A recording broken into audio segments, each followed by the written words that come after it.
রোজকারের মতো আজকের এই যে ছোটো ছোটো কিচেন টিপস যা আপনার কঠিন কাজে খুব সহজ করে দেবে। এছাড়া রয়েছে ভিডিও নানান ধরনের টিপস যা আপনার ঘন্টার কাছে তো মিনিটেই করবে এবং আপনার অনেক সময়ও বাঁচাবে। চলুন ভিডিও স্টার্ট করি কীভাবে কী। আশা করতে পারি যে আপনি ভিডিওটি পুরো দেখবেন, একটুও না টেনে। ভিডিও রয়েছে অনেক কিছু টিপস যা আপনার কাজকে অনেক সহজ করে দেবে। তো প্রথম টিপস হচ্ছে, এখানে আমরা যখন রান্না করি তো ভুলবশত বেখেয়ালে কী হয়, তরকারিতে তেলের পরিমাণটা অনেকটা বেড়ে যায়। তাই তরকারিতে বেশি পরিমাণে আমরা তেল ঢেলে ফেলি, তাই না? তো রান্না হয়ে যাওয়ার পর তেলটা প্রচুর ভাসে। আর অত যদি তেল চর্বি খাওয়া কি আমাদের স্বাস্থ্যের জন্য কি ভালো? একদমই ভালো না। তো যদি চামচের সাহায্যে তুলি তা কী হয়, মশলাটা উঠে আসে। যদি মশলাটা যদি উঠে আসে, রান্নাটার কোনো স্বাদ রইল? তো কীভাবে খুব সহজে শুধু তেলটাই তুলে নিতে পারবেন, সেটাই আজকে আমি আপনাদের সঙ্গে শেয়ার করব। তো এখানে নিয়েছি আইস কিউব, যা বাড়িতে ফ্রিজের মধ্যে আমরা আইস বসিয়ে থাকি, তাই না? তো একটা এই ধরনের চামচেতে উপরে বরফটা দিয়ে জাস্ট এই তরকারির ওপরে এইভাবে রাখবেন। দেখুন, আর যতটা তেল আছে না, এক্সট্রা তেল এই চামচে অ্যাবজর্ব করে নেবে। বরফের ঠান্ডার কারণে এই গরম তেলটা একদম মোমের মতন ঝাপটে যাবে। দেখুন কতটা সহজ আপনি তেলগুলো তুলে নিতে পারছেন। তো এই টিপসটা অ্যাপ্লাই করবেন, লাইফে অনেক কাজেই আসবে, একদম লাইফ টাইম কাজ টিপস এইটা। যা আমি এইভাবে সমস্ত তেলগুলো, এক্সট্রা তেলগুলো আমি এই চামচের মধ্যে বরফ দিয়ে তুলে নেব।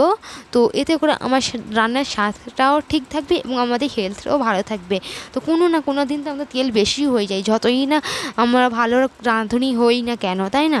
তো কি করব, এই টিপসটা অ্যাপ্লাই করে সমস্যার সমাধানটা খুব সহজেই করে নিতে পারি। এইভাবে যদি ছোটো ছোটো টিপস যদি আমরা ফলো করি, আমাদের কাজকে অনেক সহজ করতে পারে এবং এই টিপসটি একদম লাইফ টাইম কাজে আসবে। এই টিপসটা কোনো না কোনো দিন টিপসটা কাজেই আসবে। চলে আছে পরবর্তী টিপসে। তো আমাদের যখন কড়াইয়ে কোনো কিছু ভাজা পোড়া করি, তাই না, কী হয়, এই অল্প তেল কড়াইতে রয়ে যায়। তো এই কড়াইয়ের তেলটা দেখে কি আপনার মনে হচ্ছে আপনি আর রান্না করবেন? তবে না।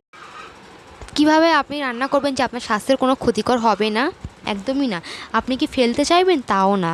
তো কিভাবে ইউজ করবেন যে এই পোড়াটাও যাবে না, তেলটা স্বাস্থ্যেও কোনো ক্ষতি করবেন না, সেইটাই আমি শেয়ার করব।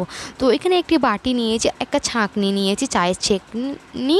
তো এইভাবে যদি আপনি তেলটা ঢেলেন তো কি হবে, সব গুঁড়ো ময়লাটাও চা ছাঁকনির সাহায্যে চলে যাবে।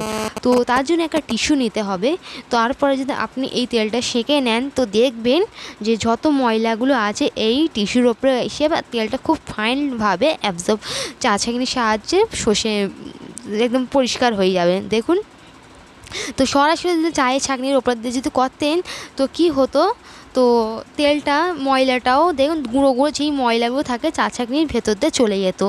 তো এইভাবে যদি আপনি টিস্যু পেপার বা তুলো দিয়ে যদি তেল সেঁকে নিতে পারেন, দেখবেন তেলটা খুবই ভালো। প্লিজ ভিডিও একটি লাইক দেবে। তার উপর পরের টিপস হচ্ছে, আমরা যখন শসা কী হয়, শসা যখন আমরা কিনে আনি তো অনেকগুলোই কিনে আনি, দুটো চারটে তো আর আনি না। তো ফ্রিজে রাখেন যদি, দেখবেন শসাগুলো শুকিয়ে যায়। তো যতই আমরা টিপস ফলো করে রাখি না কেন, শসাগুলো শুকিয়ে যায়। তো আজকে এমন একটি টিপস শেয়ার করবো, একদম যেন বাজার থেকে কিনে এনেছেন এমনই কচকচে শসা দেখাও হয়ে যাবে। তো তার জন্য শসার মধ্যে আমি একটা বাটিতে পানি, একটু লবণ আর একটু হলুদ। তো এখানে যদি আপনি ফ্রিজের ঠান্ডা পানি নেন তো আরও ভালো হয়, তবে এখানে আমি নর্মাল পানি নিয়েছি। তো এবারে এই শসাগুলো দিয়ে দেবো, শুকনো শসাগুলো, আর এই রসটাও শুকিয়ে যায়, তাই তো। তো খেতে ভালো লাগে না। তো কীভাবে একদম কচকচে করে নেবো সেইটাই শেয়ার করবো। এটা মিক্স করে দেওয়ার পর শসাগুলো দিয়ে দিয়েছি, তারপর আমি এই বাটিটা ফ্রিজের মধ্যে দিয়ে দেবো একদম ঠান্ডা করতে। তো এতে করে তারপরে যদি শসাটা খোসা ছাড়িয়ে কাটবেন, স্যালাড করবেন, তো দেখবেন যে আপনার শসা অনেক কচকচে হয়ে যাবে। টিপসটা অ্যাপ্লাই করবেন, খুবই কাজে আসবে। চলে যাচ্ছি পরবর্তী টিপসে। তো দেখুন, আমরা যখন কুকারে রান্না করি তো কি হয়, এই তলাটা পুড়ে লালচে হয়ে যায়, কালচে হয়ে যায়, তাই না? তো দেখতে বাজে লাগে, আমাদের অনেক মেহনত করে মাজা ঘষা করে পরিষ্কার করতে হয়। তবে আমি আজকে এমন একটি টিপস শেয়ার করব যা আপনাদের সঙ্গে আপনার এই সমস্যাটার সমাধান খুবই সহজে হয়ে যাবে। এছাড়াও তলাটা পুড়িয়ে যায়, হয়ে যায়, তার জন্য প্রথমে কুকারটাকে উল্টো করে নিয়ে দিয়ে দেবো একটু সামান্য পানি দিয়ে ভালো করে একটু মাখিয়ে নেব। তারপর দিয়ে দেবো যা এই যে প্রত্যেকের বাড়িতে আছে এই জিনিসটা, এটা হচ্ছে লবণ।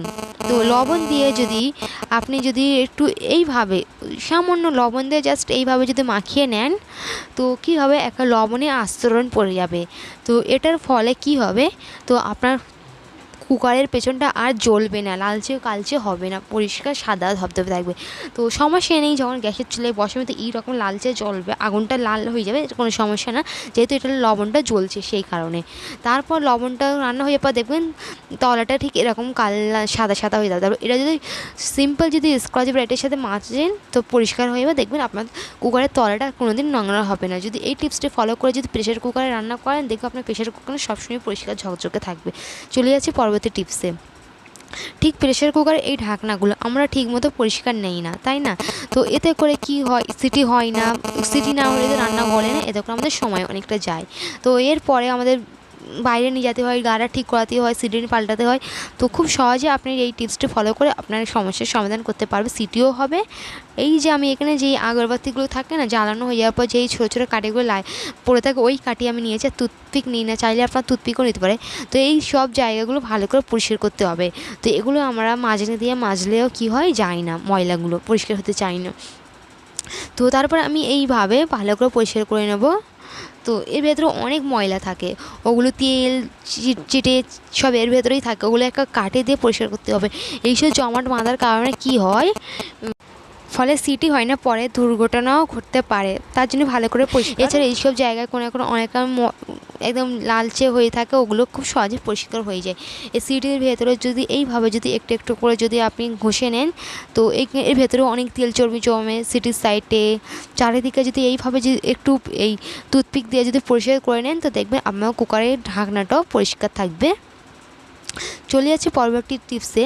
তো কি হয়, অনেক সময় আমাদের রান্না করতে গেলে, রুটি করতে গেলে বা কোনো কিছু ভাজতে গেলে কি হয়, হাতে তেল ছিটকে আসে, কিংবা হাতে ভ্যাপসা গরম লেগে হাতও জ্বলে যায়। তো আপনি যদি জাস্ট একটু যদি এই টুথপেস্ট যদি সেই জ্বালা পোড়া জায়গাটা যদি সঙ্গে সঙ্গে যদি লাগিয়ে দেন, তো সঙ্গে সঙ্গে জ্বালাটাও কমে যাবে। এছাড়া ওই জায়গাটা যে ফুসকাটা পড়ে সেইটাও পড়বে না। টিপসটা অ্যাপ্লাই করবেন, তো আপনার অনেকটা কাজকে সহজ হবে।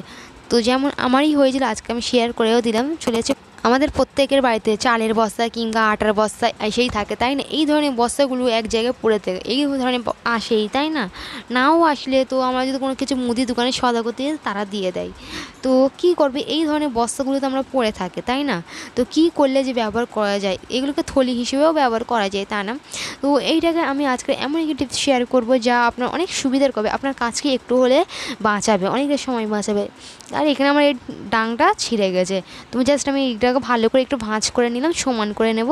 তো এইভাবে দু সাইডে ভাঁজ করে সমান করে নেওয়ার পর এই ডাংটা ভেতরে দিয়ে দিলাম, হ্যান্ডেলটা। তারপরে এখানে আমি একটা পুরোনো বালিশের কভার নিয়েছি। তো ওই বালিশের কভারের ভেতরে আমি এই থলিটা রেখে দেবো, বা চালের বস্তা থলি একই জিনিস, তো এর মধ্যে দিয়ে দেবো। তো এটা দেওয়ার কারণটা হলো, সেটা আগে ভিডিওর সঙ্গে থাকুন, দেখাচ্ছি কি হবে। তো এইটা দিয়ে একটা সুন্দর একটা কুশন মতন তৈরি হয়ে গেল না? তো এবারে এটাকে আমি কী কাজে ব্যবহার করব সেটাই শেয়ার করব। তো আমরা যখন থালা বাসন ধুয়ে আসি, তো কী হয়, বাসনপত্রগুলো ঝরানো খুবই দরকার, তাই না? তো বাসনপত্রগুলো না ঝরালে তো বাসনের ময়লা এই একটা সাদা দাগ হয়ে যায়। তারপরে যদি আপনি যদি একটা নর্মাল কাপড় দেন, তো খুব সহজে ভিজে যাবে, এবং মেঝেটাও ভিজে যাবে বা স্ল্যাবটাও ভিজে যাবে। আর এই বস্তাটা দেওয়ার কারণটাও হলো, সেই পানিটা এই বস্তাটা অ্যাবজর্ব করে নেবে, এতে ফলে, কারণ বস্তাটার উপরেই যত পানিগুলো পড়বে আর ওয়াটটা ভিজবে না। তো এইভাবে এই টিপসটা অ্যাপ্লাই করবেন। তারপর পানি পড়লে কী হয়, তারপর আপনাকে মুছতেও হতো, সেই কাজটি আর হবে না। তো আশা করি আজকে আমার এই টিপসগুলি একটু হলেও কাজে আসবে। প্লিজ আমাকে সাবস্ক্রাইব করে, আমার চ্যানেলটিকে সাবস্ক্রাইব করে আমাকে সাপোর্ট করতে পারে।